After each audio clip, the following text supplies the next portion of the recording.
الحمد للہ رب العالمین۔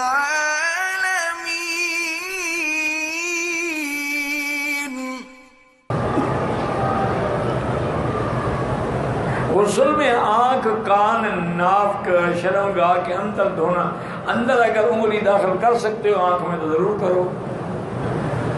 کیا خیال ہے آپ؟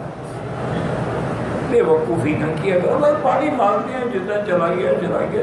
ناک میں پانی دینا ضروری ہے، کان کا مسح ضروری ہے، شرمگاہ میں بس انگلی پھیر دی اتنا ہو گیا تاکہ صاف ہو جائے، پانی پہنچ جائے بس۔ کیونکہ یاد رکھو غسل کے اندر 3 فرض ہیں، یہ یاد رکھو۔ ایک فرض جو ہے غسل میں وہ ہے کلی کرنا، دوسرا فرض یہ ہے کہ ناک میں پانی دے اچھی طرح یہاں تک آ جائے، اور تیسرا فرض یہ ہے کہ سر سے لے کر پاؤں تک ایک بال کے برابر بھی جگہ نہ ہو جو خالی رہ جائے جہاں پانی نہ پہنچے۔ بس یہ 3 چیزیں ہیں غسل میں، ان کو یاد رکھ لو، عورت ہے یا مرد ہے۔ باقی یہ ہے کہ جہاں تک آدمی کی وسعت میں، اب آنکھ کے اندر ہم کیسے انگلی ڈال کے پانی پہنچائیں گے؟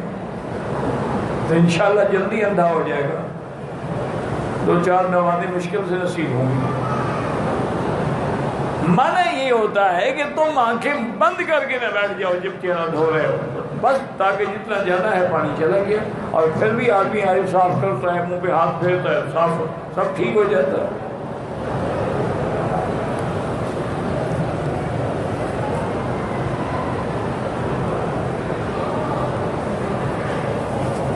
اچھا چلو، عورت تو شرمگاہ میں انگلی ڈال دے، مرد کیسے ڈالے گا؟ وہ بھی احلیل کے اندر انگلی ڈالے گا؟ اللہ کے بندے ایسی باریکیوں میں نہ پڑا کریں۔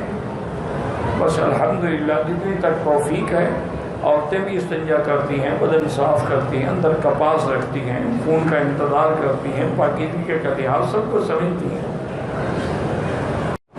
غسل کا طریقہ یہی ہوتا ہے، اگر غسل جنابت ہے تو پہلے اپنے نچلے حصے کو اچھی طرح دھو لیں، استنجا کر لیں، پھر باقاعدہ جیسے وضو کرتے ہیں کلی کرتے ہیں، اور اگر موقع ہے غرغرہ بھی کر لیں، ناک میں پانی بھی دیں، پھر سر سے لے کر بدن پاؤں تک کوئی ذرے کے برابر بھی جگہ خالی نہ رہے، پانی بہا دیں، غسل ہو گیا۔